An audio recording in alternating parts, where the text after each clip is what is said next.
Recording in progress. Hello, good morning. My name is Erica Smith. I'm CEO of COSCAP, the Copyright Society of Composers, Authors, and Publishers in Barbados. Welcome to our first webinar, which forms part of our SouthX project.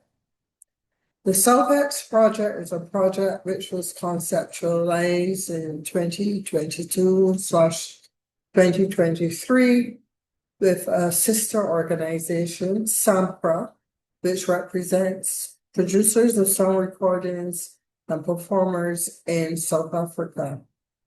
And we wanted to have a project that opened the South African market to Barbadian artists.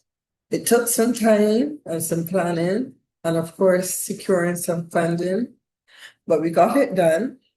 And the first part of this program is we are offering the opportunity for two emerging members, and by emerging, we mean that they would not have been in the market for more than 10 years, the opportunity to work with two South African producers, create new works, and visit South Africa and showcase later in July this year.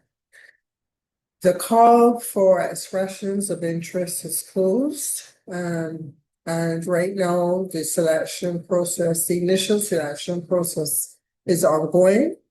So the process is that we have a group of 3 judges, selectors, Scott Gall of the Red Boys, a production team in Barbados, Nicholas Branker, a well-known musician and producer, and Stefan Walcott, a well-known musician, producer, and academic, are reviewing the entrants, and they will make a selection of the top 7 persons.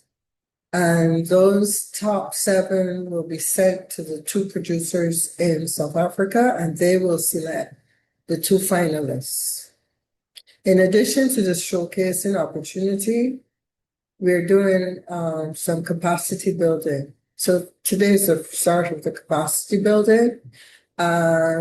We have our colleagues from South Africa who will be looking at various music industry contracts. Today it's live performances.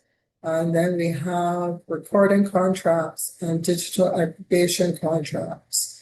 We also have a special session tomorrow afternoon, Barbados time, starting at 3 Barbados, with Wodamaya, who is a well-known social media influencer, and he'll be looking at how to build your social media audience.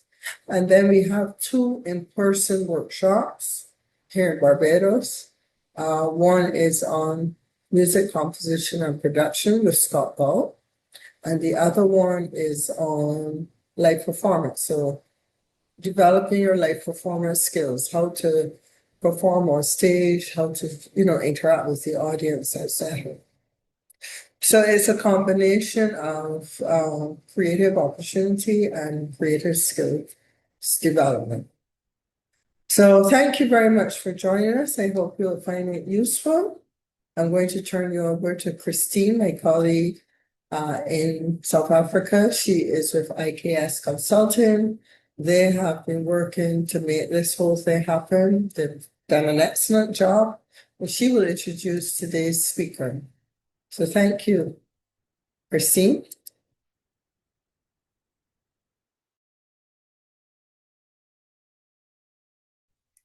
Good morning.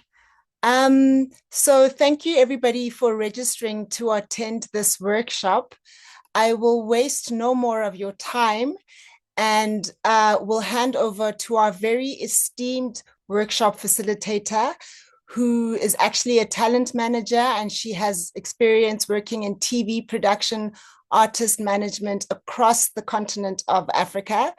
And so without any further ado, please prepare yourself to be educated and enlightened on live performance contracts by Unathi Memela.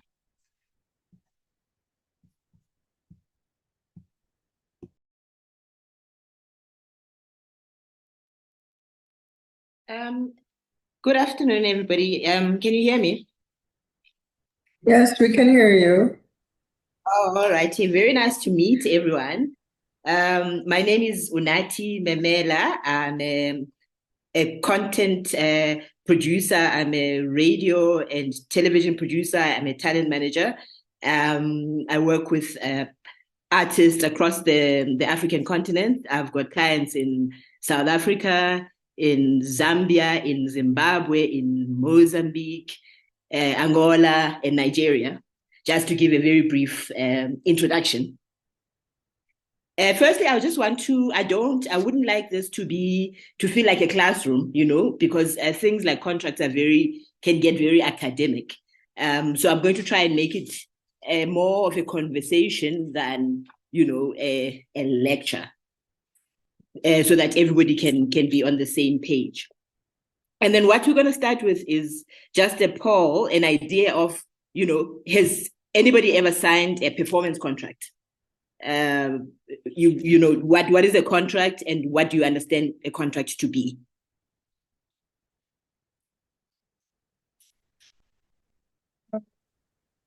So I need to ensure the attendees can actually speak. So I'm going to give me a minute. Let me give them all the opportunity or ability to talk. Yes, please. Because I think it would be be more interesting if it's a kind of a two-way conversation at certain points, so that we can also just have an enjoyable time. Okay, so letting everyone have that capacity. So I'm asking the participants please to engage and make this as enjoyable and interactive as possible. So you can go ahead. All right. And also, I mean, if it's not possible for now, I don't know if there's I'm not the best tech savvy person, but if there's a window where people can then just put in their comments, and then we can have a look later. If they, other people are shy to talk, if they don't want to talk, they can just, okay. Well, I people usually start off a little shy, but they're able to unmute and speak. And hopefully, as the session progresses, there'll be more interactive. But as was suggested, please feel free to add your questions or comments to the chat if you prefer not to speak. Thank you. All righty then. So, the basic understanding of a contract is an agreement between two parties, two or more. So in this case, because we're dealing with performances, it would be the agreement between the artist and the promoter, the organizer of the show. Or between the promoter, the venue, the event manager, the booking agent, or the client. Because in some situations, for example, in a corporate situation, let's say a bank is doing an end of year function, they're the client. So there's multiple people that are, part of this agreement. So that is the most basic explanation of what a contract is. And then the other thing that we need to understand about contracts, that it's not just a list of demands from one side, it's a negotiated agreement, meaning that all the parties must agree to the terms. So that is an important part, especially from the artist's point of view, because sometimes musicians or creatives feel like they don't have the space to negotiate. It's a negotiated agreement. So if there's terms that you received in the contract that you don't necessarily agree with, you have the opportunity to send it back with your note to say, clause A, B, and C does not work for me for reason A, B, and C. So that is the one element of the contract that you have the right to negotiate. Secondly, if you don't agree with the terms, you can request changes, like I just said, and you can add your own clauses. Let's maybe give an example of, the performance time, the set. Some promoters will say, we require you to perform for an hour. And the way you work is that your set is only 45 minutes. You have the right to say, I would rather do a 45-minute set because that is, the set that I normally prepare. So you are able to do that kind of thing. And then thirdly, if something is not written in the contract, it doesn't exist. Very simply. So you must always make sure that you have everything in writing. And some things might seem like they're frivolous, they don't matter, and then in the long run they actually affect the whole thing. I'll give a simple example of we're going to go through it later when we're talking about technical writers. Things like the kind of microphone that you would like to have, for your performance. I work with people that sing a cappella as well. And for vocals, the most important thing is actually the microphones. So if you didn't put it in writing that you want, I'll give a random brand, a Shure mic, and they give you some bottom of the range microphone, and your whole performance is now messed up, and everybody's like, oh, we wasted our money coming to this show, then it reflects badly on you as the musician, because they don't know anything about the behind the scenes of the negotiation. So make sure that every little thing that is important to the quality of your performance is written down, because otherwise, where there's a dispute, if it wasn't written down, it doesn't exist. And then the other thing that is very, very important from the artist side is to understand your responsibilities. Everything must be written down. What time is your performance? When is sound check? In terms of the promotion, who's going to do what?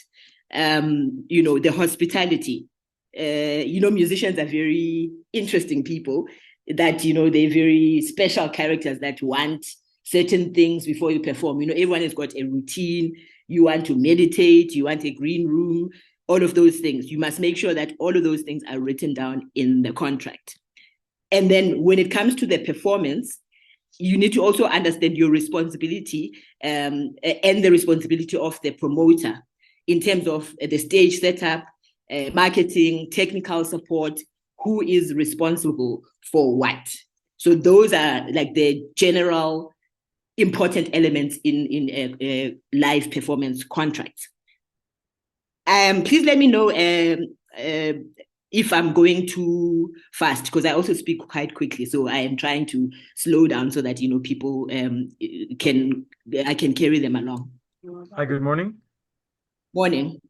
Odwin Trenton, artist name Don Trent. The question I want to ask is in your statement you said all terms should be written. So my question is, so there are no implied terms with respect to the area itself? So I didn't get the second part. There are no implied terms in terms of? In terms of live contracts, let's say, for example, with respect to leases, for example, there are implied terms, or with respect to certain contracts in certain areas, there are certain implied terms that go along with those contracts. Are you saying that in the case of live performance contracts, that there are no implied terms, everything must be written? No, there are definitely implied terms. I mean, you can't think of everything, but it's important that the most critical parts of the contract are written down. There's things that might come up that are implied, that either the promoter or the artist wasn't able to note down. But in general, it helps if everything is written down.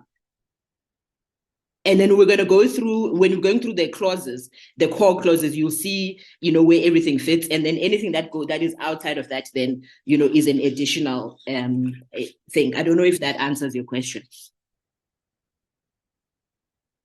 Yes, certainly. Thank you. All righty. And then, Hi. okay, Sorry, Yes. good morning. Morning. Morning. My name is Philip Kelman. Artist name Philip K. And just to piggyback off of what Don Trent just asked there, in terms of the contracts, would you recommend to have like a personal lawyer to go through contracts with you? Because I'm not sure the length of a standard music contract, but if they are extended contracts, would you suggest that we get a lawyer to go through those fine details before you sign anything? Most definitely, because I mean, personally, I'm a lay person. I know this information because I've done this for a long time, but there's certain jargon, there's certain things that only a legal person would understand. So no, definitely, you have to have a lawyer go through everything with a fine-tooth comb, so that if there's issues later, they can then, speak on your behalf. Okay, thank you. Sure. All right. So if we can, just go back to that first page that has 01, Yes, that one. So this is what should ideally be in the contract. And I'm assuming the colleagues are going to get this presentation after I'm done, so that if there's Yes, something that you don't mind. everything will be shared. Everything will be shared. All righty. So I'm just going to run through so that, I'm sure there's quite a lot we need to go through today, so I can make sure that I go through everything that I'm set to go through for today. So the first thing, which is, it seems clear, but it's important to put it in writing, is who are the parties in the contract. So you have to put in your artist name and the venue and the promoter. And please make sure that, remember that an artist has a stage name and they've got your name in your official government document. So you have to put both names. So Unathi Memela in brackets, positive K. I'm just giving an example. So stage name and real name have to be put in that part of parties. And then the second thing is the date and venue that says where is this performance and when is it going to occur. And then the details. How long is this, the performance? What the set, 45 minutes, an hour? When is sound check? This is also very important because, there's always drama with artists around sound check, with somebody not pitching or the show is now a mess. No, I didn't get time to do sound check. So all of those things protect everybody. And then the most critical part, and where a lot of the fights around contracts and performances are, is the payment terms. How much are you charging? And of that amount, what is the deposit? When do you want the deposit by? When do you want the balance by? And if for whatever reason the event gets cancelled, what are the terms? What are the cancellation fees? Those are very, very important details.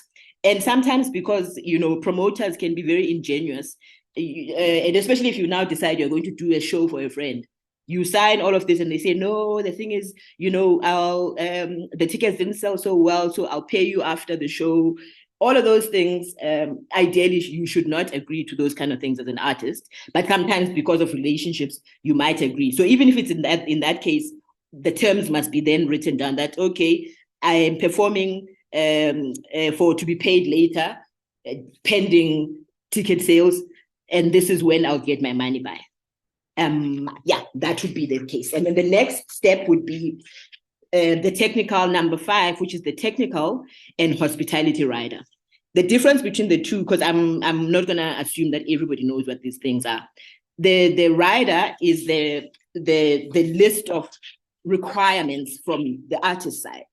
So there's a technical rider, which is about the technical elements, sound, stage, what kind of equipment are you looking for, what you require in terms of the stage and the sound. That is the technical rider. For example, if you're a DJ, you can specify that you're looking for a specific kind of mixer, because mixers aren't the same. And you assume that people don't know things. Don't just put it in writing. Send a picture to say a mixer that looks like this.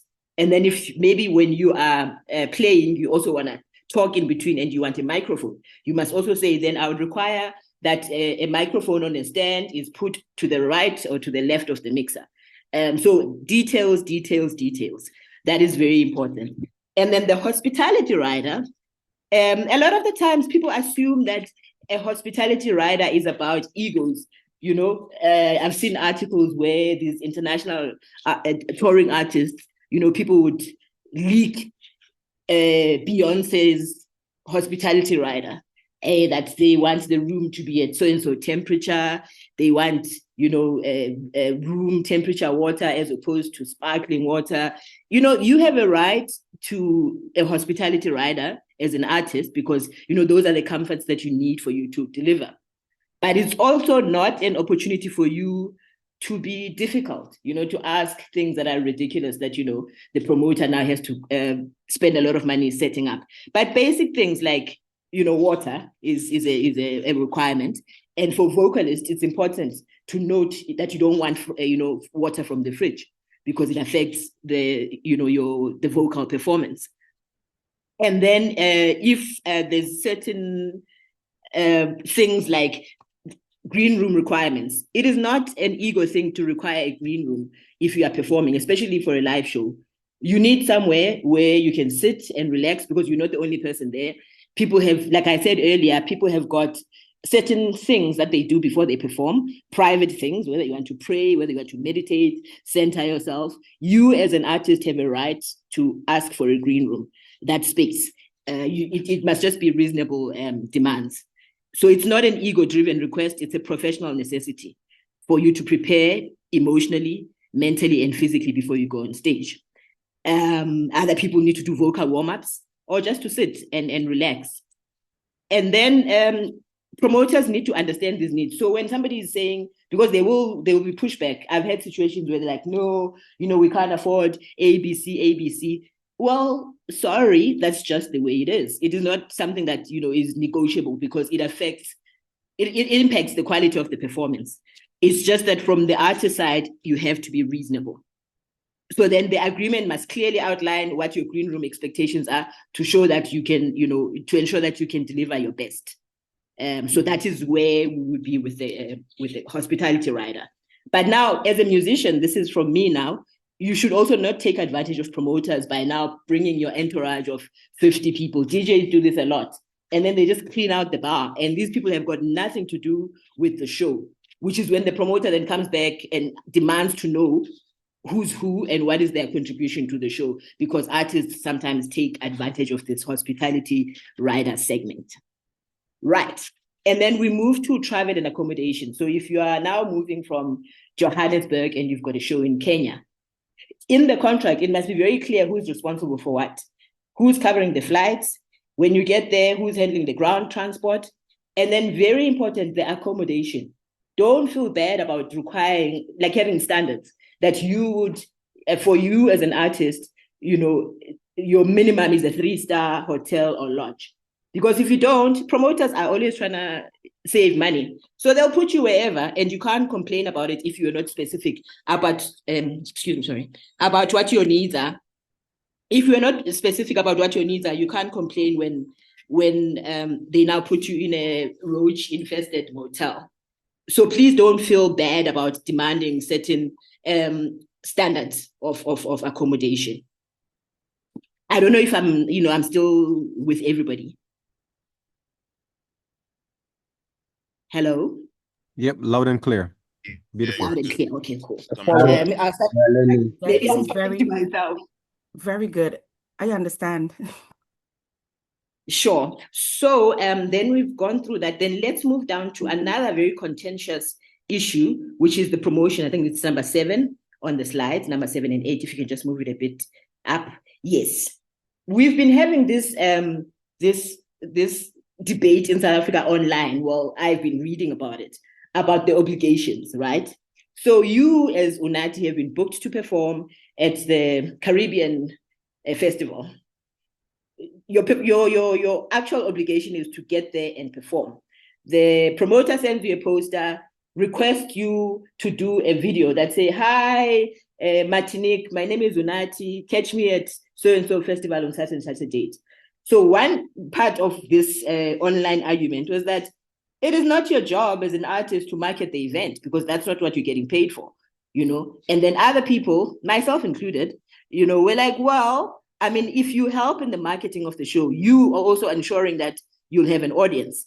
So I think it's a personal thing with the artist. You can decide, how far you're willing to go with the promotion obligations, assisting the promoter. But it must be specified in your contract that you will, if you are asked to do a video to announce the thing, are you going to charge for it? If you're expected to post on your social media, how many times are you going to post? Are you charging them for doing that? Because if we're being very honest, you don't have to. That is really not your responsibility if we come down to it. I don't know what you guys think. We can have some comments on that bit. Who should be promoting the show? Should the artist promote? I believe that it's also in the artist's interest to make sure that his or her audience is engaged with whatever they're doing. So if they are to perform in Kenya, I think that every artist would want for their following to know exactly where they're going and how to access the event tickets and what's not. I think that's something that, I mean, it's not a hard and fast approach to it, but if you as an artist desire for your audience to be there, you'll promote. The degree in which you promote is different. Hi, Sure. Good Because I morning. agree. good morning. Good Good morning. My name Morning, is morning. Romancia. I actually Hi. agree. Hi, good morning. I agree with Philip because if you have a following, people want to know where you are and what you're doing. It shouldn't be anything personal between the promoter and the artist because, I mean, you want to ensure that your people are there to support you and write about it and stuff because this can help you get more work. True. Good I agree. morning. Is it Morning. possible? Hi, Good morning. morning. Um, I believe that in situations like this, that you must have a delicate balance that you maintain. Because even though you want your fan base to know where you are, promoters do have a marketing budget. And you have to be very mindful of that and make sure that you do not lean too far left because too far left is still right. So you need to be able to maintain that promotional information online, bearing in mind that this is one gig that you may have among many. And you too have to take into consideration how much energy you are putting out there as well. So it has to be a delicate balance maintained between both worlds. I would Very also true. agree with Ms. Davis, um, particularly because you have to also think of the value of the platform and the value of the following that you have garnered over time. So it is important for you to consider what that marketing and promotion platform that you have created based on your work before this event that you're being hired for at that time and the value of that as well. So as Ms. Davis said, I think it would be a balance, um, and you would dictate how far you go as the artist. Sure. I hi, agree. Sorry, I good just morning. want to ask everyone, when you want to make an intervention, raise your hand. I'll monitor it so that there's a bit of order. I know Andrew is trying to say, go ahead, Andrew. Hi, good morning to everyone. Morning. Um, it's a pleasure to be in here in the forum today. As a promoter, I would like to say, from my point of view, and I believe some of the other point of view, we do believe that the artist should play a part with helping the promoter to promote the event. I'm not saying that the artist should put 100%. I mean, it's up to the artist because if the artist wants to say for example, the artist is going to St. Lucia and the artist has never been to St. Lucia. I believe it's within the artist's interest to try to promote himself as much as possible along with the help of the promoter because the promoter would obviously be pushing the artist and his brand for the event of whatever he's covering. So I believe it is in the artist's interest to put the effort out there to get their brand noticed also, and not just say, well, you do a willy-nilly thing and just because the promoter, but you do you don't want to promote his event or whatever the case is or whatever. But I believe it should be in your interest to get as much of your fan base audience within that territory to come to the event to see you and your performance. That makes sense. That makes sense. I agree. Yeah, Any hello, everyone. Am I audible? Yes, we can hear you, sir.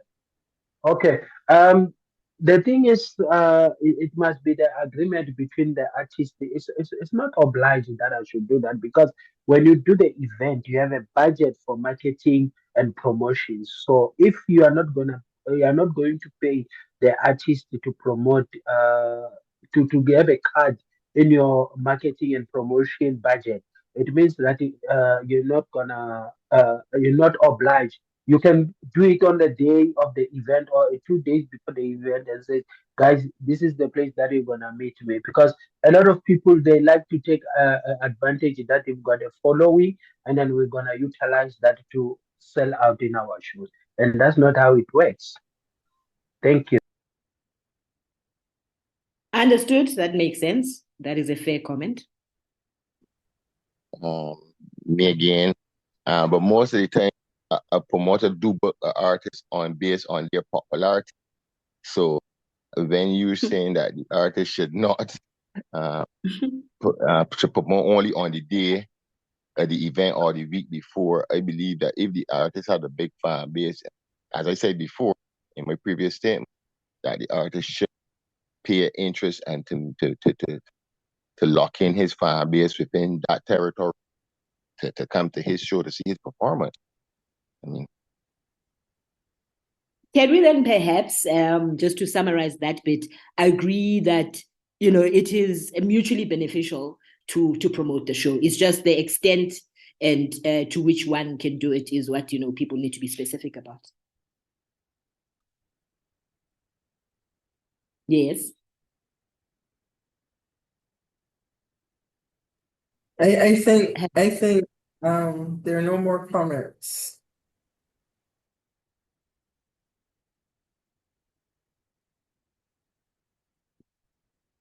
Hi, Erica, you there? Yes, I was saying that I think you can continue. All righty. So then, okay, then we can move on to the point number 8, which is about merchandising rights. It's just right there. You've got the right to specify if that is how you work, because a lot of musicians now also have merchandise, to put it in the contract that you would like to sell your own merchandise. So it is clear from also the promoter's angle. And then I'm going down to number 9. Force majeure. Excuse me, I'm not a lawyer and I didn't study Latin, so I might not pronounce this right. But this is to cover unforeseeable events, which happens a lot with live shows. I'll give a practical example with the weather here in South Africa as a promoter, because you also, if you are a creative, you also have to think about, the other person. So if I'm going to do a show and I'm a promoter, obviously I'm going to check the weather forecast that says, okay, on such and such a day, 3 months from now, it's going to be nice and sunny. But something might happen, the weather's, unpredictable. Something happens. So what happens to the agreement in terms of those events? It's very important to say, okay, will you get some of your money back? If so, how much? Who's responsible for what? So those have to be very clear in terms of that clause. And then insurance and indemnity, very, very important, because things do go wrong with live shows. I'll give an example of what happened recently here in South Africa with an artist, a very well-known artist called Makazi. And that is also going to speak to the importance of contracts and agreements. So she was booked to perform at a certain place. She had been promoting. She posted videos to say, hey, I'm performing at place ABC. And then I think behind the scenes, because now there's a he said, she said situation, behind the scenes, there was now some sort of disagreement between her and the promoter. She only mentioned this after the drama had already happened, that she was not paid the balance on time. So she didn't rock up. And then the audience, being the audience, because some people are very unpredictable, they started burning the stage.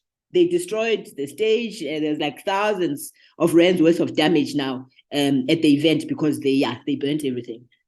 And if now the promoter didn't have insurance, and some indemnity clause about things going wrong, they have a bit of a challenge on their hands. So I don't know where that case ended, but yeah, that is what happened. The people got crazy. They were very upset that she didn't rock up, and they really trashed the place. That is what happened.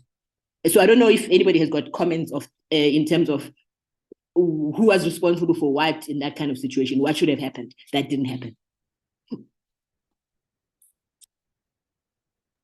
Andrew, as a promoter, you have any examples? What? Sorry. Hi. In a situation like that, I believe the promoter should always try to have that negotiation or explain to the artist what is going on. Say, for example, the ticket sales are not doing that well. They should have some sort of talking point between themselves so that the artist knows what to expect and whether or not he would still meet the obligation of going ahead and doing the performance. It's just transparency. I believe that needs to be between the parties. Although you cannot expect an artist to give in because of whatever, for whatever reason, the promotion does not does say the promotion is not a good promotion or not strong enough, that the artist should still give in to the promoter and say, yeah, he's going to go and put his brand out there at risk. No, he should not do that. But you should just waive the situations, and once the whole negotiation and idea of the event is transparent enough, and the artists themselves have people on the ground or somebody who, apart from the promoter, that they would have a basic idea of what's going on, then they could say, well, whether or not it's an event that I can still put my name to, or whether they back out or whatever.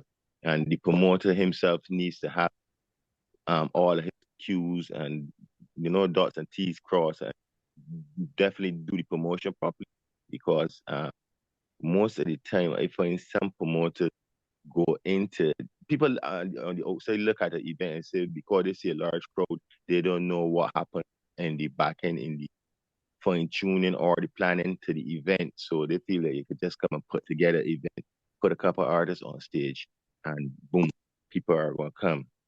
Right? No, it doesn't happen that way. You have to take everything in consideration and plan, and also execute what you have put into plan, right? To make the event successful, and have the parties around you to help you, to whether it be radio, or if you got people in social media, everybody got to be on the same page. I Sure. don't know if that, Well, explains. I don't know if that Andrew, explains it. I ask a question. So you Pardon? said you said you look and see what's happening on the ground and you negotiate and so on. Is it that this issue of like something going wrong, this is covered in the contract though? Or there's some anticipation in the contract? No, okay. It might not be in the contract, but if you and the artist manager have a decent relationship and transparency, then you can talk with that person if the person is willing to listen, right? So when I say the artist should have, say, people, obviously artists will have a fan base in that territory or whatever. So I mean, if you when he do on his social media, he just asks the people, what I mean, what kind of feedback they're getting from the general the surroundings, they would know whether or not if the promotion is a good promotion or not. And you know what I mean? Okay. Well, I think you've provoked somebody's provoking responses. So thank you, Andrew. Let's hear what we have. Don Trent, then we have I think Danielle Donovan, and then Miss Davis in that order. So Don, go ahead, please. Thank you, Erica. Well, answering the question with respect to the scenario that the presenter raised, unforeseen events that can interrupt an event in a negative way are not really quantifiable things, and they are not really things that you can ever plan for in with any level of completeness. So my respectful view is that since the risk is one that cannot be fully mitigated, then there would be a need to transfer that risk to some entity that is more capable of handling that risk. And I think that that's why the insurance and indemnity provisions are normally provided in these contracts. For example, there was a scenario with I think Destra performing in Belize, and someone got injured that was a part of her performance, and they tried to sue her personally, the artist, because of what the person came on stage, and Destra is heavy set, and there was a one of those type of gymnastic type of jumping around exercise, and the person got injured. So things like that, it's important to have insurance and indemnity so that you can transfer the risk, because I don't think that the artist can normally be prepared to bear such risk, and the promoter should be prepared to at least pay that insurance amount so that you don't have that extended cost, and it's a more quantifiable cost and one that you can afford. All right, thank you. and then Miss Davis, and then Ronnie Mashimbi. So Miss Davis. Hi, good morning again. One of the things that I would like to highlight is developing healthy relationships, promoters and artist managers. The reason I'm saying that is simply because it gives you an opportunity to also know who you are dealing with prior. Um, we all have histories, and if you pay close attention, you would recognize if the promoter you are getting into bed with is one that you should be in bed with. Let me start there. In addition to that, it goes vice versa in terms of artists too. We can all have, our prima donna moments. Nonetheless, we need to also have teams who have our best interests at heart. So even as a promoter, I think you need to have somebody who is going to say to you, if this should fall through, because we all know how events go. Sometimes they go good, sometimes they break even, sometimes they're not what we want them to go, how we would want them to go. But you need to have an accountability partner who says to you, listen, if this goes in a direction that we don't want it to go, who are the people that needs to be paid first? Who are our friends here that we can speak to and negotiate with? And then you can start to put things in place based off of who is who and what is what. And finally, as it relates to us moving forward, we need to recognize that we are all on the same team. As a promoter, you want to make money for your event. As an artist, I am not coming out there to sing because I have nothing else to do. I have family to feed too. So if we are going to be moving forward, we need to recognize that everybody needs to be taken into consideration, and we are not enemies. We are actually all a part of the same industry, just different players. Great, thank you. And I don't know because Danielle and Ronnie, lowered their hands. So I'm not sure if they still have queries, in which case they can go ahead. If not, we can continue.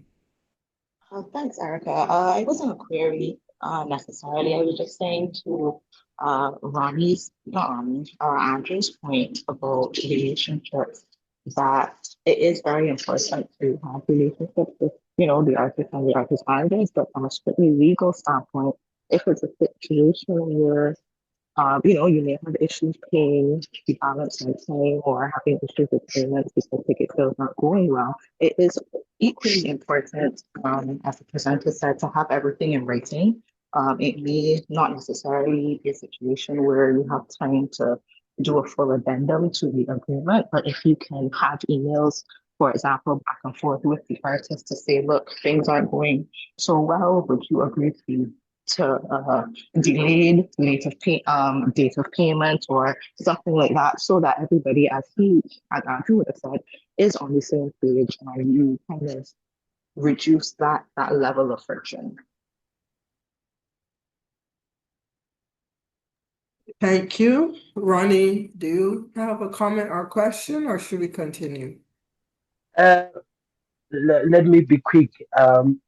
We go back to what we've learned 15 minutes ago. Number 4, it talks about payment terms. So the lady Makazi should have agreed, because like you cannot drive 409 kilometers, 4 hours on the road, knowing that you haven't been paid. So she was taking a big risk. So it's very important that the contract must be in place and everything must be sorted before you even drive a kilo to the event, because the guy it didn't sell well, so he had to promote, because it was the second time he had to postpone the event, and then he get hold of Makazi's manager, and then he put Makazi on the poster so that she must come and perform. That's where the tickets started selling. So people, like, when they get angry and ban the stage, I understand their frustration, because they wanted to come and see Makazi because they didn't want to come and see the local artist. That's all. Thank you. Thank you too. So we can thank you, everyone. I don't know if Unathi has any comments, but we can continue. Thank you. My only comment is that I'm enjoying, the input and, everybody's opinions. That is what I'm enjoying. Yes, we may continue. Then we move on to number 11, which is the termination clause. So now the relationship is not working out. We want to cancel the contract. It must be clear, what conditions are in place for canceling the contract. For example, and it happens a lot here in South Africa. I'm not sure, what the situation there in Barbados is, but there's a number of factors that would necessitate the cancellation of a contract.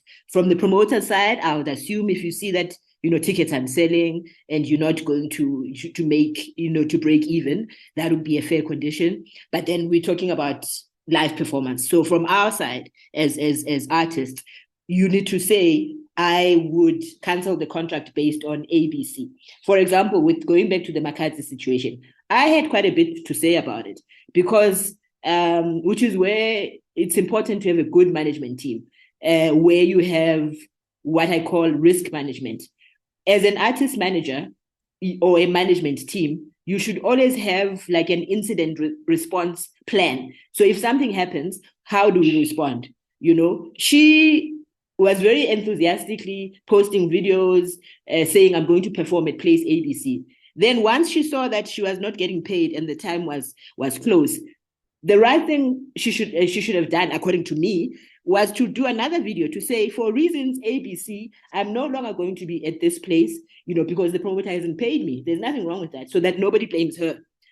The issue now is that she kept quiet. She only responded after there was damage and fingers were being pointed. Only then did she talk about the fact that she wasn't paid. Why didn't she say it before? That is my opinion. So it's important to be very clear in the agreement what would necessitate the cancellation of the contract. If one party does not meet obligations, like the promoter didn't pay the balance, that's a fair reason to not show up, because the contractual obligation was that 7 days before or whatever time period you put, you pay the balance. If you don't pay the balance, I don't rock up. There's nothing wrong with that. And then everybody's protected. So it's up to you then to decide what the conditions are for canceling the contract. And then number 12. So, sorry, Andrew raised his hand. Do you have a question or comment, Andrew, on this point? Michaela had answered what I was about to answer. It was just about to ask, like, how long would the artist have to submit to the promoter the cancellation of his performance? That's a difficult one, because I think it has to be reasonable. I wouldn't have a clear answer for that, to be honest. But I think it would be unreasonable for you to say a week before the show, I'm no longer performing.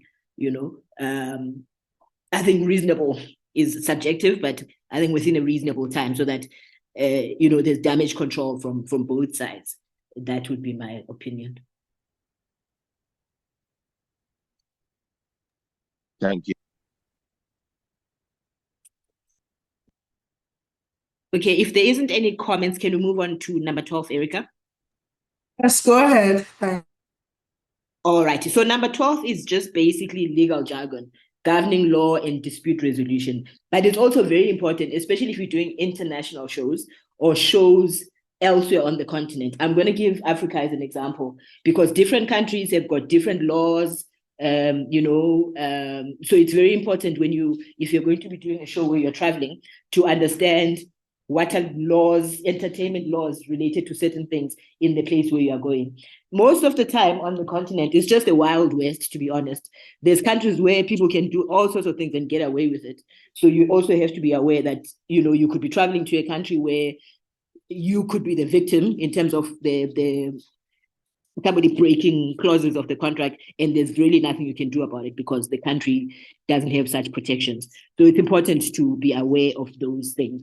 And then if there's a dispute, it has to be clear in the contract how you resolve the disputes.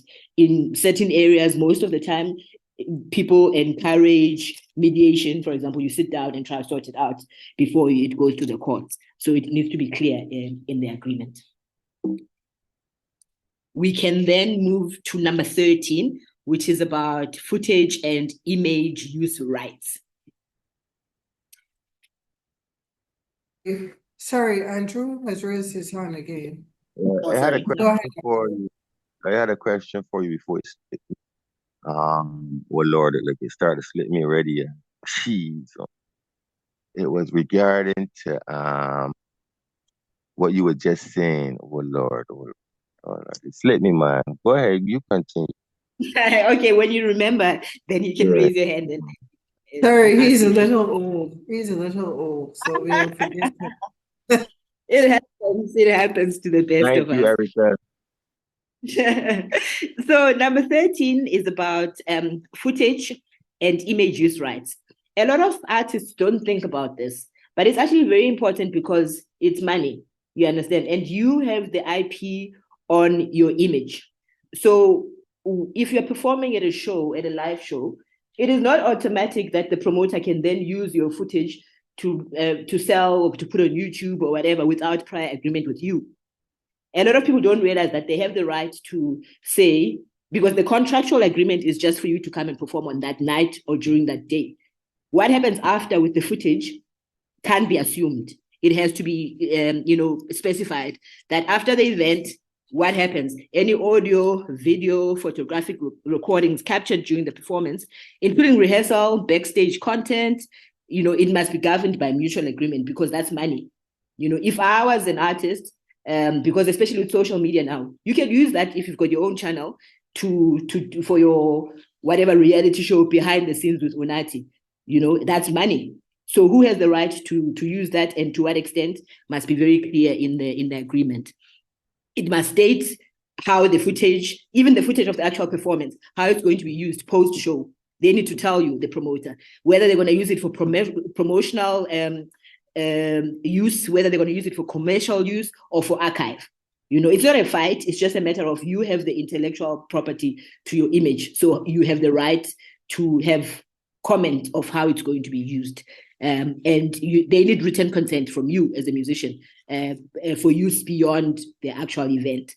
Social media, advertising, broadcast, resale, because what the promoter can do, which, is a smart business move, if they've had a big international artist, is for their next gig, they can use footage from somebody else's performance to promote their next show. You just need to give them permission. They can't do it without your permission. Because ownership, licensing, and also in terms of the usage, there must be limits. It can't be forever. If you're going to agree, you must say you only are able to use this for such and such a term to protect the rights and images of everybody involved. I don't know if anybody has got a comment or contribution to that. We have Danielle Donovan. Hi, thanks, Erica. I just wanted to make the point that while I absolutely agree that those things should be in a contract, you also should be mindful that there are some countries, particularly in the Caribbean, that do not recognize image rights, at least for now. And so you should ideally get some legal advice from the territory that you're going to be performing in and where that recording is going to be made, just to make sure that if it does happen without your permission or it's not in the contract, that you can actually be protected and enforce that infringement. So IP rights are very territorial, so it's always good to know whether that is something that can be enforced in the territory that you're going to be performing in. Thanks.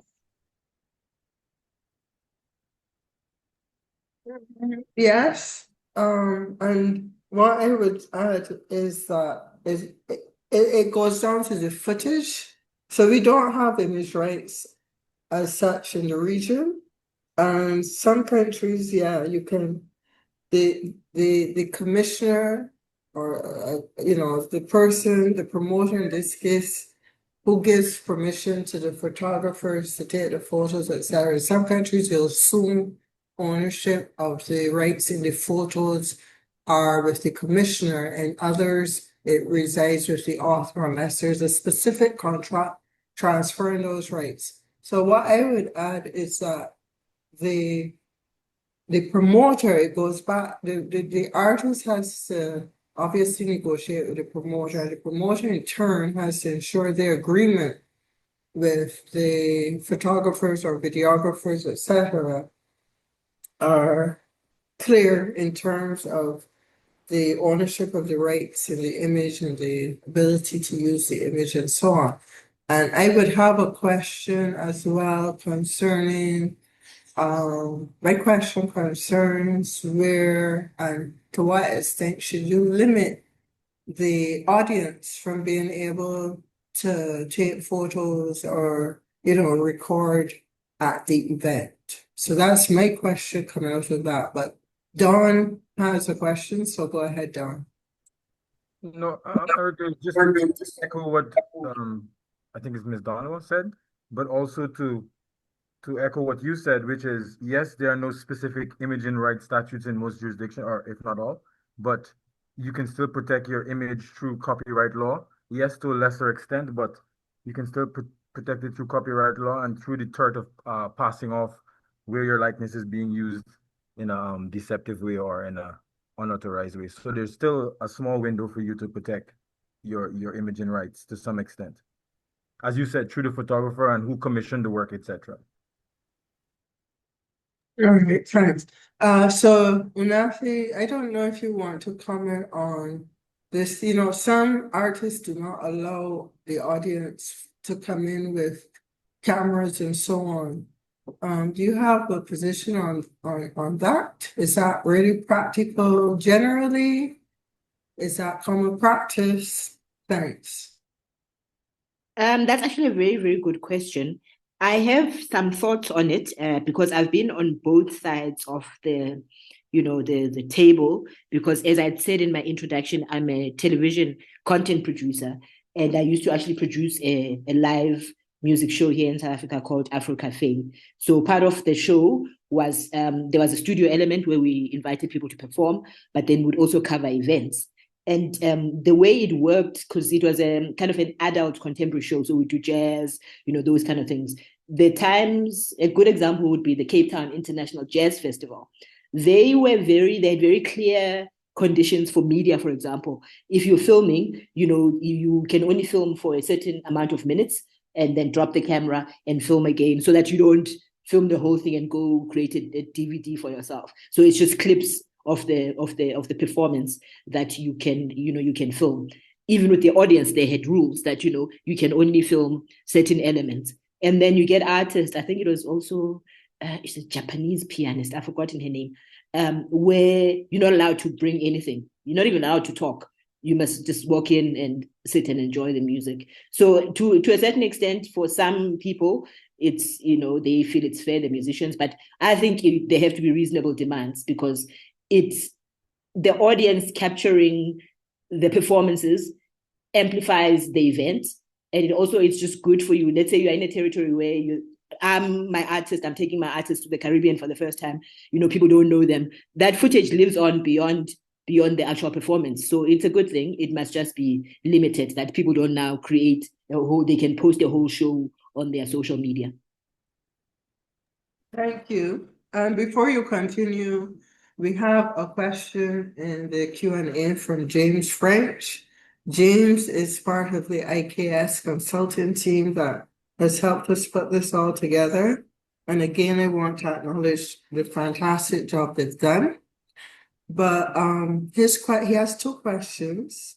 He says, South African law is based on Roman Dutch law and will have different nuances to contracts in other countries like the Caribbean and the USA. Question 1, what challenges have you experienced when operating between different international legal systems? And question 2, what would you do to avoid misunderstandings and ensure that legal assumptions are kept to a minimum? Those are very, very good questions. Thank you, James.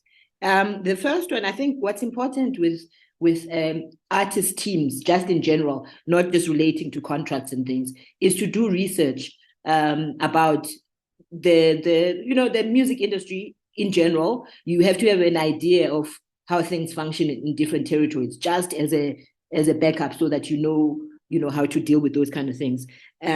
So international legal systems. I think I touched on this earlier when I said when we're talking about jurisdiction, that especially on the African continent, there's countries where there's like no laws against anything. Like if something happens and you've got a breach of contract, there's literally nothing you can do. They'll tell you even that there's nothing you can do.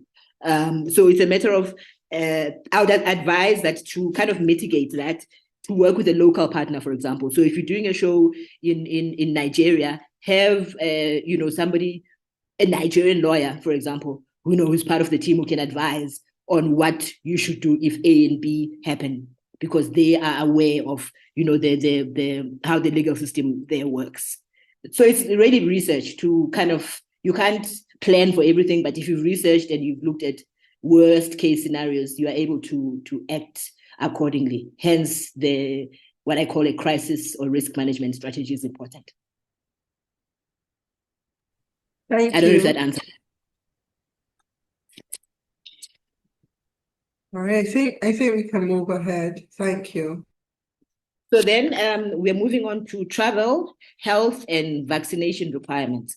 And with the world as it is now, with COVID and all of those things, I think this has become even more critical. And also, I'll speak in the African context because that is my experience. It's very important to know kind of what diseases are common in countries that you're booked to perform in. Especially here in Africa, there's a lot of countries where malaria is still a thing, yellow fever. So you need to make sure that you're aware of what happens. But it also has financial implications, because some visa requirements are that you must have a yellow fever certificate. Who's going to pay for the vaccination requirements? That needs to be in the agreement. Is that the responsibility of you as an artist, or is it of the responsibility of the promoter? So those have to be put in place. You can have something that says the artist shall not be liable for any costs related to health requirements imposed by border control or the hosting country's health regulations. So I'm just giving an example of how you can phrase the clause, because at the end of the day, the person who invited you, to a country with these conditions should ideally take care of the costs related to those conditions. I don't know what you guys think of that clause. My question is in terms of insurance, travel insurance. So the contract will also speak to travel insurance. Is that the promoter, or is that the artist who's responsible for travel insurance, or is it just negotiated? Well, in this case, I'm going to actually give an example of something that's currently happening to me right now that's giving me a big headache. Is that one of the big traditional artists that I manage has been booked to perform in Canada. We're doing a 7-city tour there. And the way our agreement is, it was through, I've got a booking agent who handles, who looks for shows for us in Canada, the US, the Caribbean, and Mexico. He's based in Canada. So in this case, the deal is that we need to get ourselves there. So we need to find the money to fly ourselves to Canada, right? And then he is going to take care of all the internal costs in Canada, the accommodation, the flights, because we're going to the 7 cities that we're touring in different provinces. So all of the costs in Canada are being handled by the promoter. Now, this is where we are having a big challenge, is that with the visa application, the conditions here from the Canadian embassy, number one, you have to have proof of flight. Like you must have booked the flights, regardless of whether you're going to get a visa or not. But because we are a group, and there's some government involvement, they are willing. I think they'll waive that bit. But then the other requirement, which will talk to your question, is travel insurance. So as we're doing the application, they want proof of payment of travel insurance for all 7 of us. There's 7 of us traveling, and that in this case the cost is on us. But that is unique because of the arrangement that we have with the promoter, because he's already handling quite a large majority of the cost. So I think it depends from case to case, but I think on a normal case, it should be on the promoter, the travel insurance. But I don't know if colleagues have differing opinions.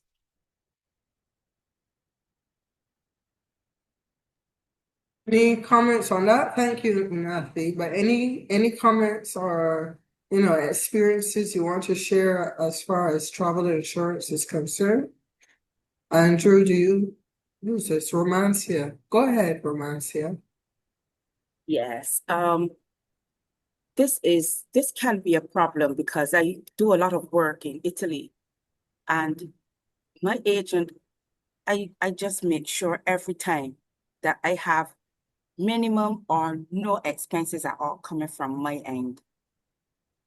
Whether it is medicals, flight, transportation, I try my best to avoid any of that because I know first of all, I'm not Italian. I speak Italian, but I'm not Italian. So I don't understand what is needed out there. So I can make a mistake. So to avoid all of that, any back and forth, I at the airport, can't find this body, they're missing a document, whatever, I make sure that my agent deals with all of that. So I just show up. Okay, Makes sense. thank you. And then I'm sorry, I'm apologizing if I mispronounce, but Hishimu, you had your hand raised.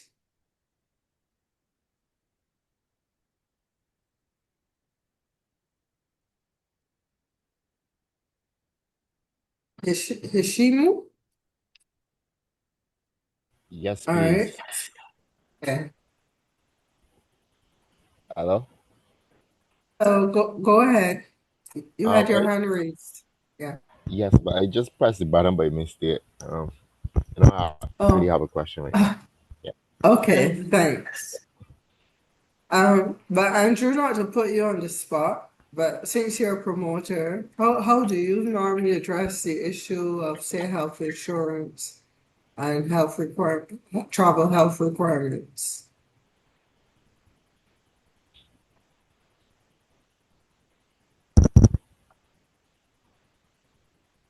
All right, I'm going to assume Andrew is not with us right now or doesn't want to speak. So let's continue. All righty then, we can move on to the next slide, which, if I'm right, is a case study.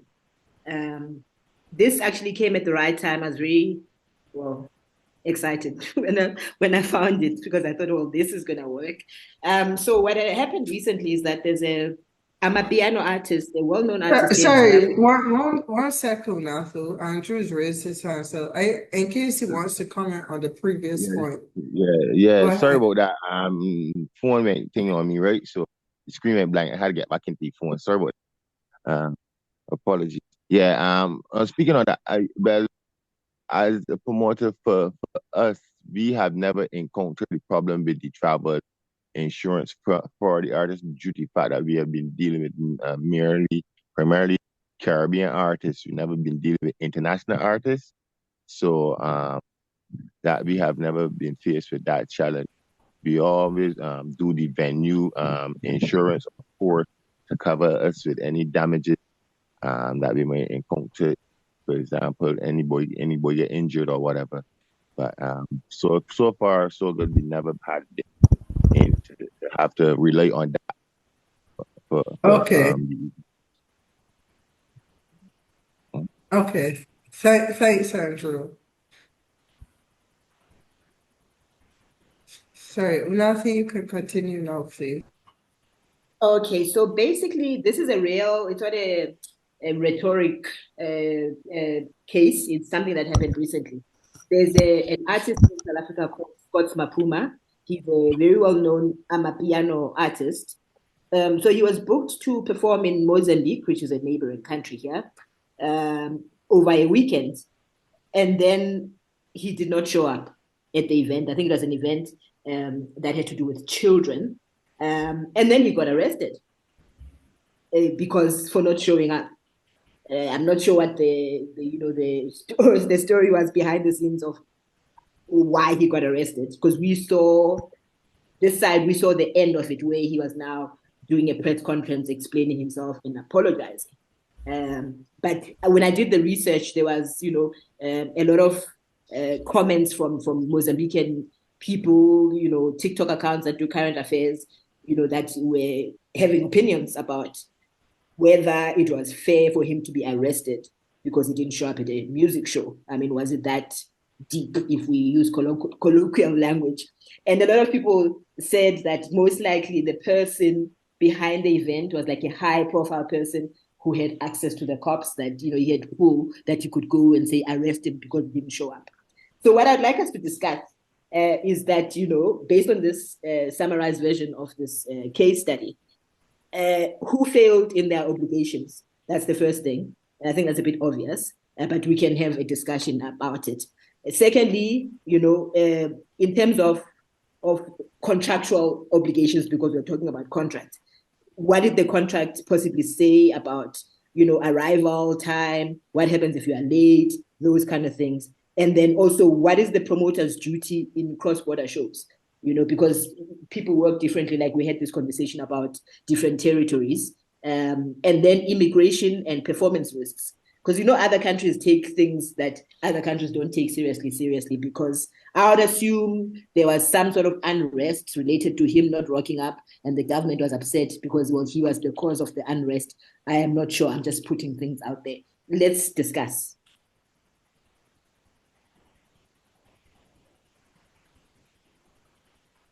Christine, you have your hand raised. Go ahead. So just to add a little color to this case study, in Mozambique, promoters need to get a license for every event that they have. So the right to host an event lives solely with the person with the license to have that event.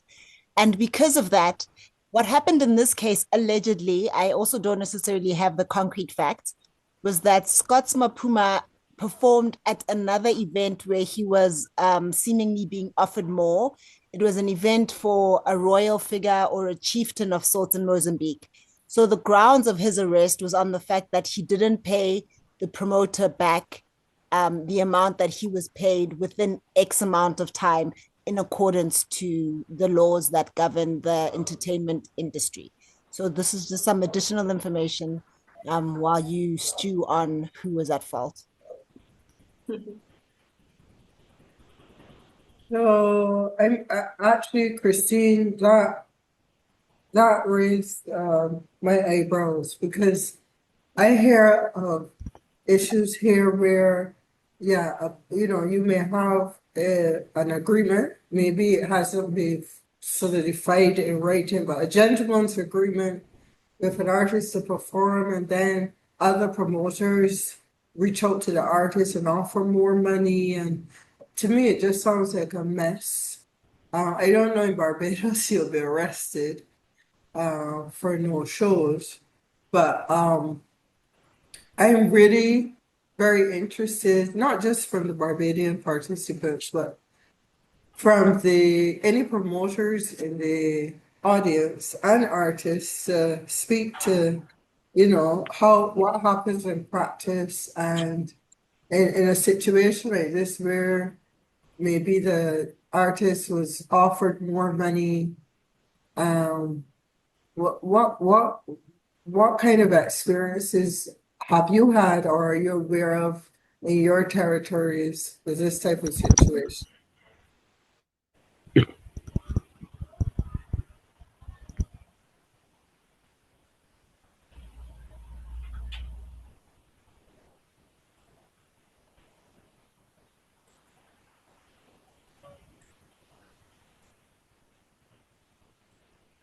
I guess nobody's experienced arrest for not showing up.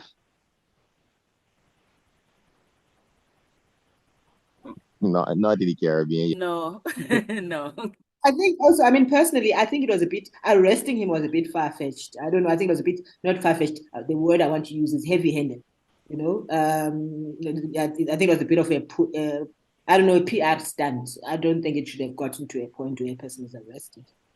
That's just my personal opinion. He was wrong, but arresting him and then parading him before the media was a bit heavy-handed.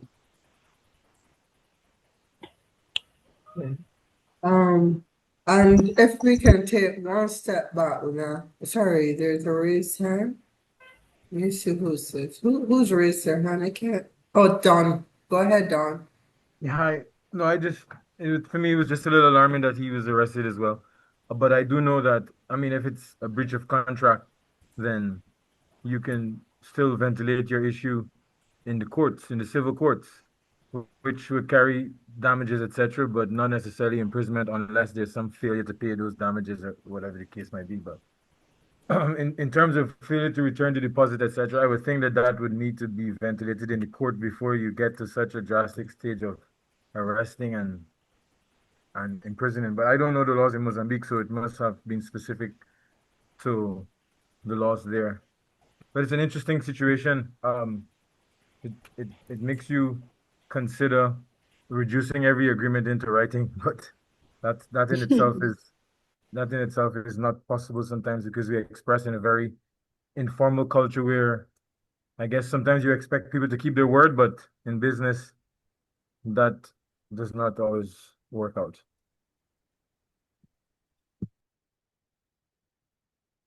Okay, while we are discussing, cross-border performances, I think it would be interesting just to get everyone's experience with immigration if performing outside of your country, just to hear different experiences. So, Romancia, I would be curious to hear you said you traveled to Italy quite a bit, and understanding how it works for you in terms of immigration, because for our colleagues outside of Barbados, outside of the Caribbean has an economic partnership agreement with the European Union, and it also includes certain provisions on market access, which should allow artists or entertainers to enter the European market for up to 90 days without, any real complications. So, Romancia, it would be interesting to hear of your experiences, and of course, anyone else is free to intervene. Thank you. Okay, my situation is this. I worked for like 25 years on board the cruise ships, performing with the Italian orchestra. So my agent is in Milano. They do all my documents, my medicals. I do from Barbados, but obviously when I get there, I get additional medicals. They pay for all of that. In terms of immigration, obviously, I understand recently Barbados has been put on a list where we don't have to produce visas anymore in parts of Europe. So that's okay. But there are some issues in immigration. They want to see documentation, of course, because of some situations where people go to Italy, they're not doing what they said they come to do, etc., etc. But my agent have someone meeting me at the airport in immigration. So more or less I get smooth sailing. That is basically it. Okay, And thank you, I usually stay like sometimes 18 months, but I don't get any problems. Okay, okay. Any other comments on this issue? Any of our African colleagues? All right. So, Unathi, if you don't mind, there's a question in the Q&A. So we're stepping back a bit. It's from Philip Kelman. And he's asking, in the event that the artist has a medical emergency and can't perform after being paid a deposit, what would happen in that case? That's a good question, and also a complex one. But I think I think there was in one of the clauses about cancellation. I think things like that, like medical emergencies, should be put down, and it's also act of, what is it? If it was house insurance, it would be called act of nature. Nobody plans to be sick. That is a fact. So I don't think, this is just my personal opinion. Lawyers might have a different opinion. But in terms of, you having to pay back the money, I think that's a bit inhumane. But then somebody else from a business perspective will say, well, that's not my problem. I've now made a loss. What normally happens in those situations, not necessarily medical insurance, but if there's some force of nature that the artist can't perform, is they normally reschedule. That they plan, instead of returning the money, you then just do schedule another performance another time. I think that's a fair resolution to the issue as far as I'm concerned. I don't know, it'll be interesting to hear what colleagues think of that particular question. All right. So if there are any comments, I also saw Andrew and Ronnie with their hands raised. So Andrew, go ahead. Hey, just to address that, with the situation we had facing COVID, going into COVID. For some of you don't know, might not know, I do an event with a couple of my friends, so-called here in Barbados. So, and then we were going into COVID, and entertainment had to lock down. We had already had some artists for our event. What we did was we contacted our lawyer and had our lawyer send the artists a letter agreeing to stick to their contracts based on the reopening back of the entertainment in Barbados. Some of the artists all agreed. We did not ask back for the money. The artists agreed, and we just let them know that we would do it at another date when it was suitable for reopen back in Barbados. So in that case, you can do that with some artists, or you could just have. It is best though to do it with a lawyer than have a verbal contract with them saying, well, we can do it another time, and they agree, because then you may find yourself into a situation. That was the question I was going to ask earlier. No. And so can I go ahead and ask this question also? Sure. Right. It was pertaining to if a promoter books an artist, and say for whatever reason the artist manager and the artist had to follow, and the artist happened to change managers within that time, and the promoter now contacts the artist for the with regards to the contractual agreement he had with the previous manager, and you come to a loggerhead where the artist is telling you the management is he's not no longer under that management. Who is responsible to fulfill, whether it be the money be returned or the artist to the performance? That is a very interesting question, something I have not thought about at all. I would assume, I mean, the main client in this situation is the artist. So their internal issues of changing management is honestly not the promoter's problem, I would say. It does not remove the obligation if the person that you'd made the agreement with is no longer there, because that person is just a placeholder, a middleman. The actual client is you as the musician. So you can't use that excuse that no, you made the arrangement with my previous manager, they're no longer there. For me, that is null and void. It doesn't change anything. You're still obligated to act on the agreement. I don't know, lawyers might, I think one would need legal advice, but as a layperson, that is just my opinion. That shouldn't make a difference. You should still deliver. Mm-hmm. All right. Okay. Andrew, any other questions? If not, we have Faith Butcher had her hand raised, and Don Trent. Any other questions, Andrew? No, I'm good, thank you. All right, thank you too. So, Faith?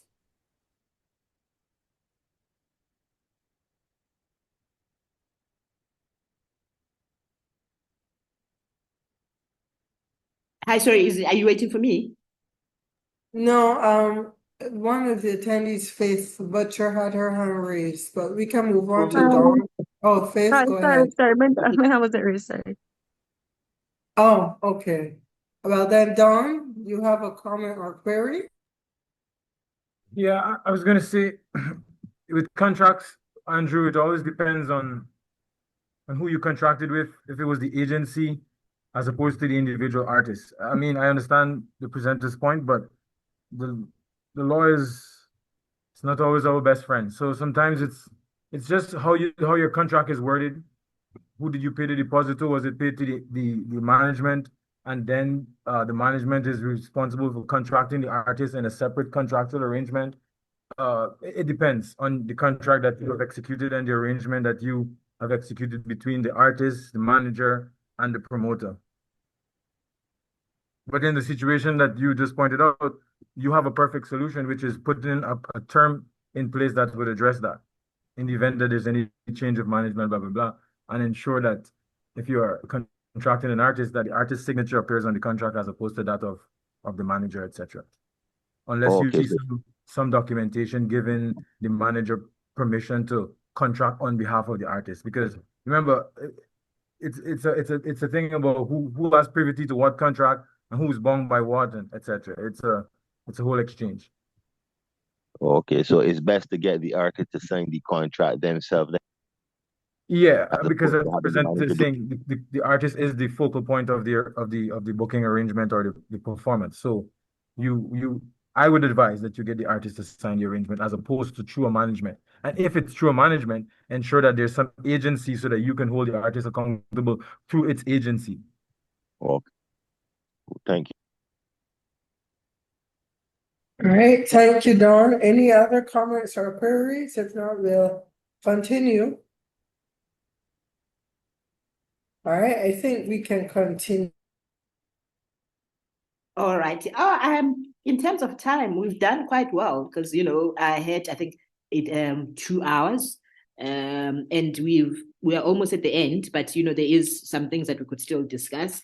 So before we go back to any outstanding questions, there might be, because I think we started earlier than was initially announced here in South Africa, so some people might have joined a bit later. So I'm just going to quickly just go through the clauses that we discussed just as a summary, and to also maybe assist those who joined a bit later.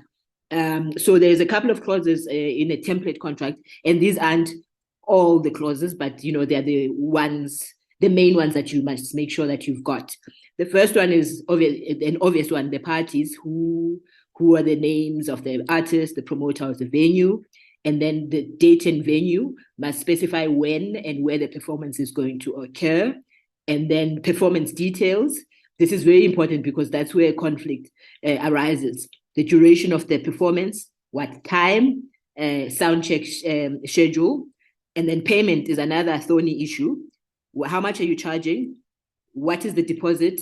Is it 50%? When do you want the deposit by? When do you want the balance by? What are the cancellation fees and the conditions for cancellation? And then technical and hospitality rider. We're going to delve into this a bit more in the second session tomorrow, because there's quite a bit in those elements. What the artist requires in terms of stage, sound, meals, and accommodation. And there can be other things that we'll talk about tomorrow, but these are the main things that would be in the technical and accommodation rider. And there's a lot more in the technical rider, depending on what kind of musician you are or artist. I mean, DJs require certain things, live performance bands, jazz bands require certain things. I work with traditional artists. Their riders are very different. We'll talk about all of this tomorrow. Travel and accommodation, who is responsible for covering what? Promotion obligations. We had a very interesting, very lively debate around promotions, and I learned quite a bit personally in terms of, who's supposed to do what. This clause specifies if the artist must help promote, and if so, to what extent. And then merchandising rights. Can the artist sell their own merchandise? And what are the conditions regarding merchandise sales? And then force majeure covers unforeseeable events. I think we touched on this from the question side, medical emergency, acts of nature, those kind of things, weather issues. Insurance and indemnity. I also got very good input, from colleagues about insurance and indemnity. Who's liable for what if something goes wrong? And I think it might seem a bit, I don't know, too much, but rather have a lot more, cover a lot of things than too little in terms of what who's liable if something goes wrong. And I think one of the colleagues said something that was quite important, that you should make sure that you bring in an insurance company so that they deal, because that is their business. They help you with that element of the contract, so that you take the burden off yourself as an artist. Termination clause, very important. What are the conditions for canceling the contract? Those have to be very clear. You can't cover everything, but you try and think of most scenarios. And then governing law and dispute resolution, we spoke about. And I think James also had an important question about the different countries and how they operate. So you have to do your research as an artist as well, just so you are knowledgeable that if you're in country ABC, this is what the law says. What Christine said about Mozambique, I was not aware of, and I've got clients there, that who holds that you have to have a license and all of those things. So doing research about the countries is very, very important. And then we also touched on footage and image use, videos, audio, photographic recordings, things that are captured during the live performance, rehearsals, backstage. What are the agreements between the artist and the promoter? How can the images and the footage be used after the show? For how long? What is reasonable in terms of the limits in terms of the length of usage? And then somebody else brought up a question about the audience and filming. It's a good thing that people can film shows, but obviously you can't have somebody filming the whole thing, because they can now go and sell it as their own content. So there has to be some sort of limitations. And then we spoke about travel, health, and vaccination requirements. If you have international travel, the promoter ideally is responsible for all the travel-related medical expenses, including but not limited to vaccinations, health certificates as required by whatever destination country. And then we discussed Scott Mapuma and his arrest in Mozambique. And yeah, that is the summary of today. Okay. I don't know if there's any question. Christine raised her hand, and so I'll let Christine say what she has to say. But since we have a little time, I wanted to also give everyone 30 seconds, no more than 30 seconds, to introduce themselves. We'll be meeting again tomorrow, and it would be good if everyone knew who else was in the room. So Christine? I actually have a question about the performance contract. Having worked as a promoter myself, oftentimes we would draft the performance contract and give it to the artist to sign and accept. But once an artist's career grows and they become a certain tier of artist, where the artist has their own contract that they send to the promoter interested in booking them for the promoter to accept. I'm just curious to find out from your perspective, Unathi, what qualifies an artist to switch from being the one who receives the performance contract to being the Beyonce and, issuing their own performance contract? That's a brilliant question, actually. And I think the answer is in what you said just now, according to me anyway, is that, I don't know, there's no written rule, but it's kind of expected that a certain tier of artists would have their own contract as opposed to, an amateur artist. That is an interesting thing. I don't have the answer. Maybe colleagues have an answer of what qualifies you to be the one giving the promoter your contract versus him sending or her sending you the performance contract. I'm interested to hear people's opinions.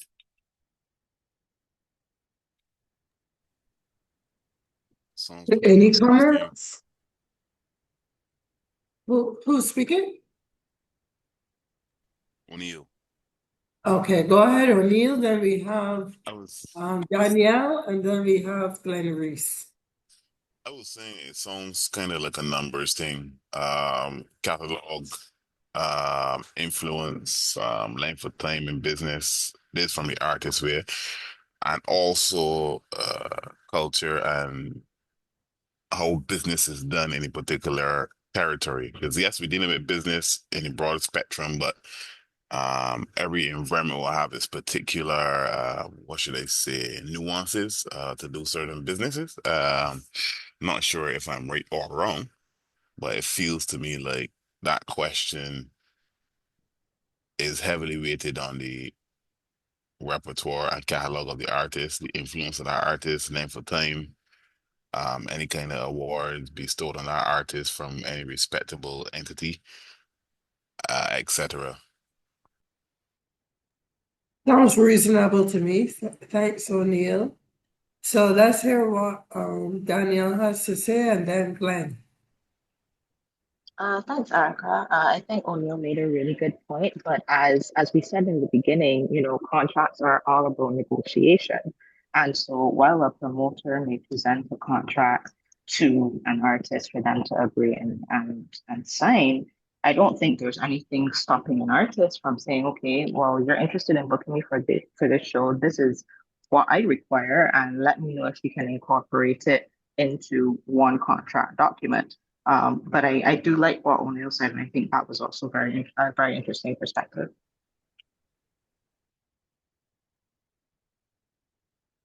All right, thank you, Danielle. And then we had Glenn.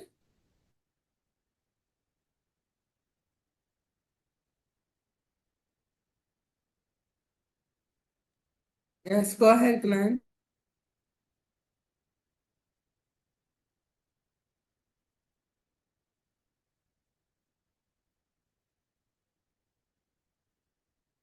Go ahead, Glenn.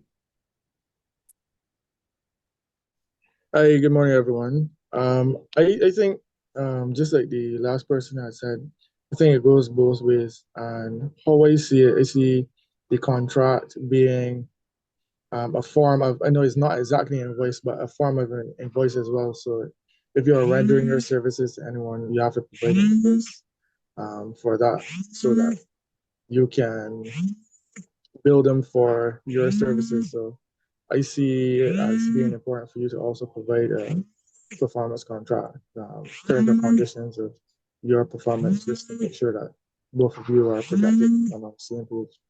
And in terms of like which stage you are at, and before you do that, I feel like there's no point at which you can say, okay, I'm ready now to do that. I feel like at the beginning of your career, you have all right to protect yourself when you're doing business with some promoters. I think it's important, even if it's at the beginning of your career. All right, I also think you've raised some good points there, Glenn, because no matter where you are in your career, you still have to be able and willing to negotiate. Even if you aren't presenting the agreement, at least negotiate for what you think is necessary. I would also now ask if there are any other comments or questions. I know Glenn has one in the Q&A. I think there's another one there. Right. So Glenn has a question in the Q&A, and I'll get to that. But before I do, as I said, we're meeting again tomorrow. There's a second part at 10 a.m. Eastern Standard Time. It's going to be for 2 hours. So you're reminded to join tomorrow as well. And since we'll be a little group, I thought it would be good if you very quickly introduce yourself, who you are, where you're from, what you do, if you're a performer, if you're a promoter. You have to keep it very brief. And then I will wrap up with some information which I was asked to go over. So if we can start with Ronaldo. Can you just quickly introduce yourself?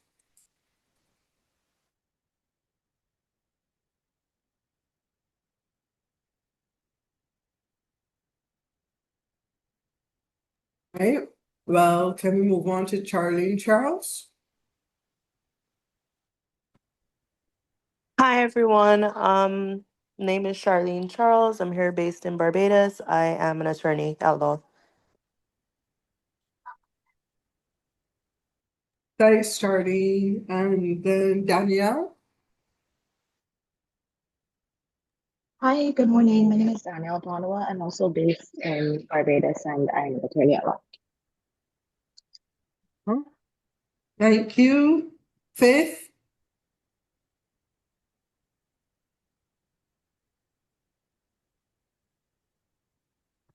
All right. Well, we'll come back to Faith. Gail. Gail Calendar.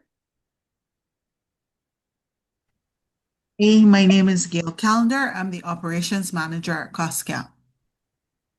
Thank you, Gail. Gail Ann.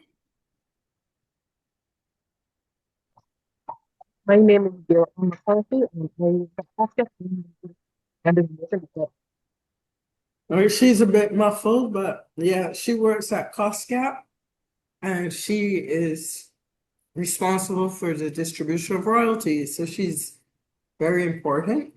Then we have Glenn.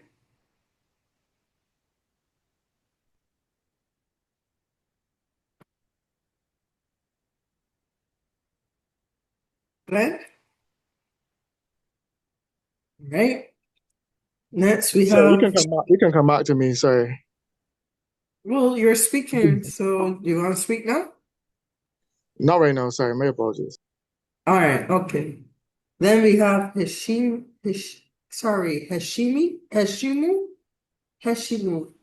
You can say Hello. how to pronounce your name, by the way. You had it right the last time. Hello everybody. My name is Hashmu Akinyemi. I am a writer and performer in Barbados. Yeah, I really Thank appreciate the you. webinar. Thank you. Thanks for coming. James? Hi, I'm James French. I'm based in South Africa. I'm an arts manager and jack of all trades. Okay, thank you, James. And then we have, hey, sorry, Keisha?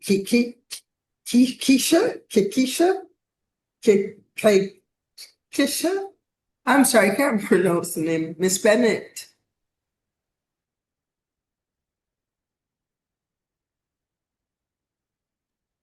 Right, Miss Davis. Hi, my name is Miss Davis, and I am an artist manager. Thank you. And you're based in Barbados, I guess from the accent. Yes, Dawn Trent, otherwise known as Odwin Trenton.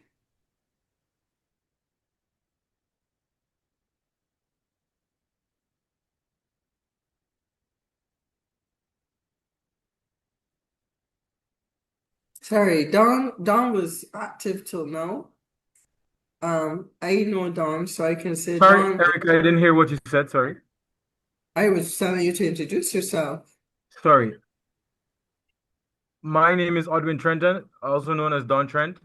I was born in Guyana, but I am an honorary Barbadian.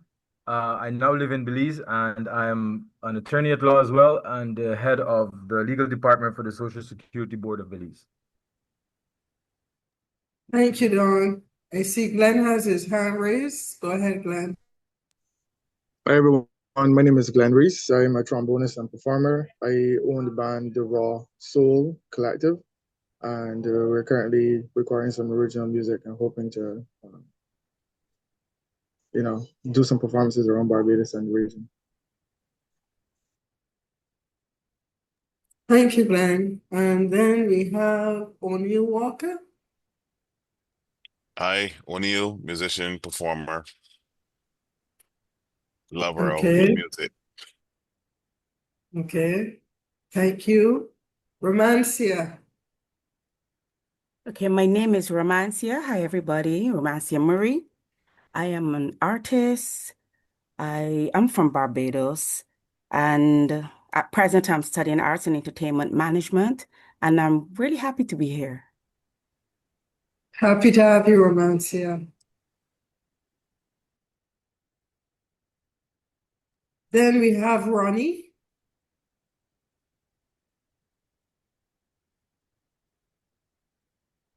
Hello everyone.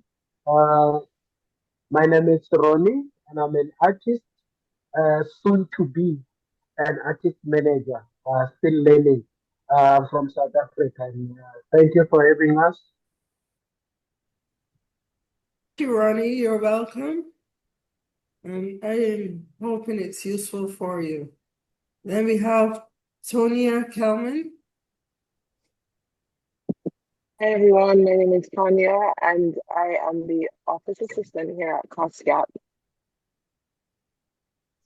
Thank you. And then we have Andre LaRue. Hello, everyone. It's Andre Leroux here. I'm the managing director of IKS and look forward to working with you all. I'm a generalist like James and a general dog's body. Thank you, Andre. Philip Kelman.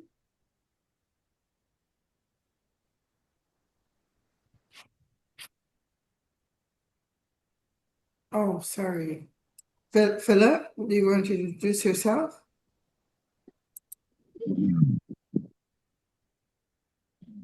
Hey. Hi, good day, everybody. Can you hear me? Well, Yes, yes. yes, Philip Kelman. I am a singer, songwriter, producer, and teacher by profession. Okay, thank you. Thank you for joining us. And then we have Sean Conniff. Yeah, good day. Good day. You can hear me? This is Sean. I'm a Yes. new upcoming I'm a writer and an artist, and I'm stationed in Barbados, and I'm grateful to be here.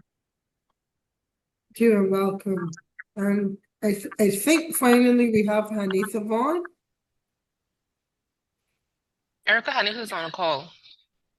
Okay, well, Hanitha works at CostGap and she's responsible for licensing. And I think if there's anyone who is missed, please speak up now. All Hi, good right. afternoon. So, hi. Oh, Charlotte, go ahead. Hi, I Hi, just want to this is say good afternoon and thank you for the session. I am a board member of the Barbados Association of Creative and Artists. Oh, okay. Thank you. Thank you for joining. And Andrew, you have your Hi. hand raised. Yes, please. Hey, good afternoon to everyone. My name is Andrew Reach. I'm one of the directors of 4D Entertainment, the promoters and producers of Soca on the Hill here in Barbados. Thank you, Andrew. You're also a member of CostGap, but I guess that doesn't matter as much. I got a few more titles, but they don't want to mention all of them. Okay, Mm. no problem. Thank you all. So just to go through something Andre LaRue has in the chat. Hello, everybody. Andre, fly on the wall here. There's your career and there's your business. Take both seriously. If you want to make money, then take business more seriously. The sooner an artist takes charge of business, develops their own standards and contracts in life and all other aspects, then they can control their destiny. I'm glad we could collaborate on this series. I'm looking forward to building bridges with Erica and team, Barbados/Caribbean, and our IKS team, South Africa, not only for knowledge sharing, but future development of touring circuits that can allow our artists increased mobility and revenue. Thank you so much, Andre. I can say that Andre is a big promoter of interaction, exchanges, mobility, etc. And yes, he's talking and looking for ways to really develop a circuit between the Caribbean and Africa. And I look forward to us continuing working with him. So thank you, Andre. Just to wrap up, I reminded you of tomorrow, but Glenn had also asked that I speak to the selection process. So as I mentioned at the start, there's another component to this project which allows for two COSCAP members to work with two producers in South Africa and to showcase in South Africa. The selection process is this. First, there was a published expression of interest, and a number of persons responded. You have to be a COSCAP member, and you have to be an emerging artist, meaning in the market for no more than 10 years. There's an initial selection process by a team here in Barbados. That team comprises Nicholas Branker, Stefan Walker, and Scott Galt.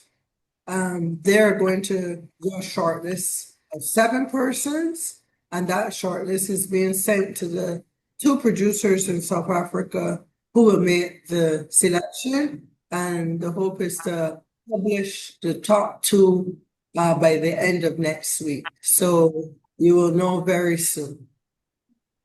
Other than that, thank you very much for joining today. I hope it was useful. I hope you will join the session tomorrow to get the additional information from Unathi, who I want to thank. It was excellent. The level of interaction has been wonderful.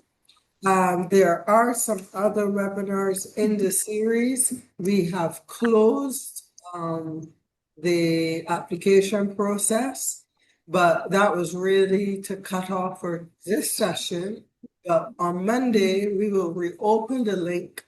So if you want to sign up for the additional sessions, you'll be able to do so. So thank you very much.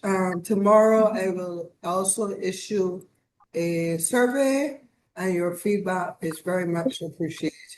So thank you all, and see you tomorrow. Oh, sorry, there's one hand raised. Let me see who that is first. Okay, don't know. I guess that was an error. Hey, Erica, no, not an error. Oh, sorry. Go ahead, O'Neill. We're using the same link for tomorrow's meeting, or are you generating a new link? Yeah, it's the same link for tomorrow's meeting. Okay, thank you. You're welcome. So thank you, everyone, and I look forward to seeing you tomorrow. Take care and goodbye. Good evening to our African colleagues. Bye. Bye, guys. Have a Be good good. Bye, everyone. Thank you. day.